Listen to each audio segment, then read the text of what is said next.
Alam nyo ba na ang carrots ay mabisa para malinisan ang ating mga kidney? So ngayon, gagawa tayo ng carrots juice. So, huhugasan lang natin ng maigi yung carrots and then i-slicein natin yan ng maliliit para ilagay na bago natin ilagay sa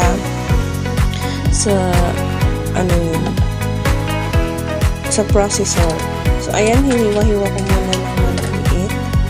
And then kahit hindi mo nabalatan, kailangan hugasan mo lang ng maayos. So ayan, nilagay na natin sa processor at saka natin, pag napuno na, saka natin i-grind. So hindi ko na nabidyohan yung pagka-grind niya. So ayan na, ganyan. Hanggang maging ganyan na siya, lagyan mo ng konting tubig para madaling mag-grind. So ayan, hindi ko na nabidyohan yan kasi walang tagahawak ng cellphone.